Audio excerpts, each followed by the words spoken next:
मेरा सवाल है कि एक गैर मुल्की क्रिकेटर आया है, तो इससे विकेट की बिहेवियर कोई फ़र्क पड़ा है? दूसरा सवाल यह कि एक तवील अरसे से पाकिस्तान के पास अजहर महमूद और अब्दुल रज़ाक जैसे ऑलराउंडर नहीं आए, इसकी क्या वजह है? सर, आमिर जमाल की शक्ल में आपके पास एक बहुत ज़बरदस्त किस्म का ऑलराउंडर आ चुका है। मैंने पहले भी ये बात की थी आई थिंक इसी ग्राउंड पे बैठ के कि वो है, ठीक है, अजहर महमूद और अब्दुल रज़ाक के बाद नहीं आया कोई, लेकिन अभी आपके पास मौजूद है। आमिर जमाल की शक्ल में एक बेहतरीन ऑलराउंडर है को जो उसका फिट होना, उसका अच्छा खेलना, जैसे ऑस्ट्रेलिया में देखा कि उसके पास पेस भी है और जिस तरह का अटैकिंग क्रिकेट वो खेलता है, तो आई थिंक कि हमारी साइड के लिए वो बड़ा बैलेंस वो करेगा। दूसरा क्वेश्चन था आपने?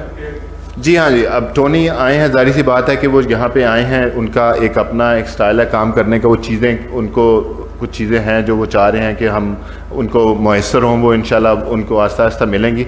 बड़ा शॉर्ट टाइम था उनके लिए जो है ना आके पिच को प्रिपेयर करना, तो आगे मूविंग फॉरवर्ड जितना भी है वो हम डिमांड करेंगे कि उनसे जो पिच हम चाहते हैं, जिस तरह की हमारी प्लानिंग है उस तरह की हमें पिच मिले। और उसका बहुत ज़्यादा एक्सपीरियंस है, बहुत ज़्यादा तजर्बा है, वो मतलब दुनिया भर में उसने काम किया हुआ है, तो he knows what he is doing. ये बताइए कि बॉलर विकेट क्यों नहीं रीड कर पा रहे, विकेट नहीं कर रही, क्या रीज़न है? सॉरी, दोबारा बोलिएगा भाई। विकेट नहीं गिर रहे, बॉलर विकेट नहीं रीड कर पा रहे। नहीं, रीड तो कर पा रहे हैं लेकिन बैट्समैन अच्छा खेल रहे हैं सर। बैट्समैन बेहतर खेल रहे हैं, जाहिर सी बात है। विकेट में थोड़ा सा जो है ना, जब आपके पास पेस बाउंस होता है थोड़ा सा, और स्पिन अगर शार्प स्पिन हो या उसमें पेस बाउंस हो, तो उसमें बैट्समैन को गलती करने का ज़्यादा चांस होता है। जब पिच स्लो होती है तो बैट्समैन के पास थोड़ा एक्स्ट्रा टाइम हो जाता है। अजहर भाई, आपने अपना career as a specialist all-rounder खेले हैं, equally good with the bat and ball. आपको लगता है कि आमिर जमाल, सलमान अली आगा टेस्ट क्रिकेट को लेकर एक equally good with the bat and ball किस्म के ऑलराउंडर जो वो बन सकते हैं?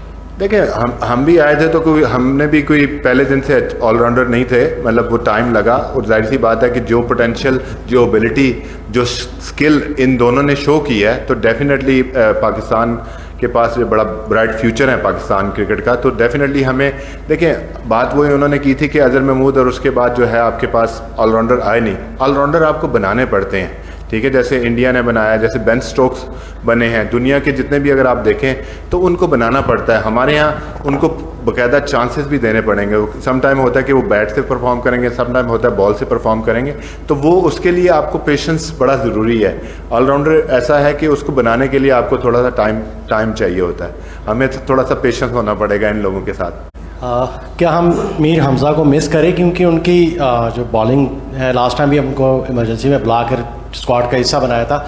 ऐसी पिचेस पर उनको थोड़ा सा अर्ली मॉर्निंग और लास्ट सेक्शन में उनको स्विंग मिलता है, आउट स्विंग भी करते हैं, इन स्विंग भी करते हैं। तो क्या हम तीन जो हम राइट हम फास्ट बॉलर खिला रहे हैं, तो क्या हम दो से नहीं खेल सकते? 2 बाएं हाथ के 2 दाएं हाथ के बॉलर्स होते हैं। मीर हमज़ा को एक अच्छा स्पेल, मतलब पिंडी पे उनका एक्सपीरियंस भी है, डोमेस्टिक भी बड़ा मैच जहाँ खेल चुके हो। देखिए, there is no question, Mir Hamza is excellent bowler, मतलब इसमें तो कोई दूसरी राय नहीं है, ठीक है। अब इसमें मैं आपको बता दूँ, जो आपके टॉप जो हमने सिलेक्शन की उसमें ये था कि आप चौथे बॉलर पे बात हो रही थी, इधर के मोहम्मद अली खेले या मीर हमज़ा खेले।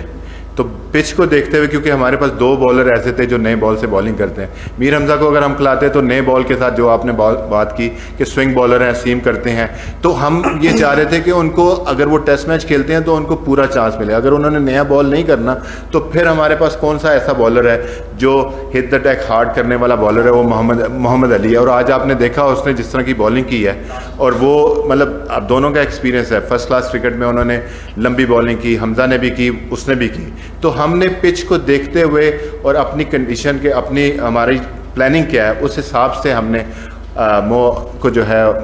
मोहम्मद अली को जो है उनको हमने प्रेफरेंस दी हमज़ा के ऊपर। ये कोई क्वेश्चन नहीं है कि हमज़ा जो है वो नहीं खेल सकते, वो डेफिनेटली खेल सकते। हमारे जो बैटिंग है वो एक टिपिकल टेस्ट माइंडसेट के साथ ही अभी चल रही है, जबकि हम देख रहे हैं कि दुनिया के बाकी टेस्ट प्लेइंग नेशंस जो हैं, इसमें एक नया ट्रेंड आया है बेसबॉल का, जिसे हम कहते हैं कि थोड़ा तेज खेला जाता है। वो भी स्लो हो गए हैं आजकल, पिछले अगर आप उनके मैचेस देखें ना, लेकिन आप कैसे समझते हैं कि जो इस तरह की विकेट्स होती हैं, चले हम कहते हैं कि आपने थोड़ा सा रीड करने में थोड़ी मिस्टेक हो गई विकेट को, लेकिन नहीं, रीड करने में मिस्टेक नहीं हुई, पिच वैसे खेली नहीं। सही है। तो क्या ऐसी विकेट्स पर थोड़ा तेज खेलना बेहतर नहीं होता एक कमजोर अपोजिशन के अगेंस्ट? देखें, जब पिच अच्छा होता है आपको वैल्यू फॉर शॉट्स मिलते हैं। जब अगर पिच पे थोड़ा सा स्लो पिच होता है तो उसमें आप देखें स्कोरिंग रेट भी स्लो हो जाता है, क्योंकि बॉल उस तरीके से आता नहीं है, आपके शॉट उस तरह लगते नहीं, ऑन दी आप आपके शॉट लगते नहीं है, तो थोड़ा मुश्किल हो जाता है। नया बॉल एक ऐसा होता है, जैसे अगर आपने देखा होगा अभी कि नए बॉल पर आसानी से रन बन सकते हैं। और अगर आप देखें जो पहला दिन था, आई थिंक के पहले 1.5 दिन में जब हमने बैटिंग किया तो ground was very slow as well.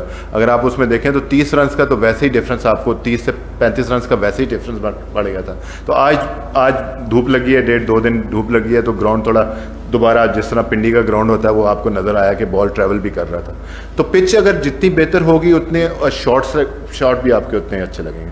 भाई जहाँ भी हम दुनिया में चले जाएं, टेस्ट क्रिकेट में हम देखें तो टीमें होम कंडीशंस को यूटिलाइज़ करने की कोशिश करती हैं। आप बांग्लादेश में चले जाएं, डजंट मैटर कि उनके खिलाफ जो अपोजिशन खेल रही है उनके कितने अच्छे स्पिनर हैं, वो अपनी स्ट्रेंथ पे ही रहते हैं, स्पिन विकेटें बनाते हैं। इंडिया में चले जाएं वो भी ऐसे ही करते हैं। हम क्यों इतने सालों से, क्या वजह है कि हम अपनी स्ट्रेंथ्स के मुताबिक नहीं खेल पाते और पिचेस हम उस तरह से नहीं बना पाते जो हमारे प्लेयर्स को फ़ायदा दे सकें? देखें, अभी पिचेस के ऊपर ना काफ़ी सारा काम हो रहा है। आप देखें कि अभी हम बात करते हैं कि जी बांग्लादेश की स्ट्रेंथ क्या है, स्पिन बॉलिंग। इंडिया की स्ट्रेंथ क्या है, उनके पास स्पिनर हैं और साथ में उनके फास्ट बॉलिंग भी अच्छी होगी। तो वो जो है जैसा मर्जी विकेट बनाए, नया बॉल जो उसका SG का बॉल होता है। हमारी स्ट्रेंथ क्या है, आप ये तो देखें कि हमारी स्ट्रेंथ क्या है। आप मुझे बता सकते हैं कि हमारी स्ट्रेंथ क्या है? तो हम यही चाह रहे थे कि हम उसमें फास्ट बॉलिंग में इसको बेहतर करें। जाहिर सी बात है हमारे पास इब्रार हैं, उसके बाद आप मुझे बताएं कि हमारे पास नुमान अली हैं या साजिद हैं। तो आई थिंक कि अगर सलमान आगा की अगर आप बात करें, जिस तरह उन्होंने ऑस्ट्रेलिया में बॉलिंग की, तो आई थिंक कि ओवरऑल एक क्रिकेटर ऐसा है जो हमें वो चीज़ दे सकता है जो हमें किसी और स्पिनर से चाहिए। अनलेस कि आपके पास कोई मिस्ट्री स्पिनर हो, कि आपके पास सईद अजमल हो या ऐसा हो, तो फिर आप कह सकते हैं कि यार आप टर्निंग ट्रैक बना के तो आप अपोजिशन को उस तरह खेलें।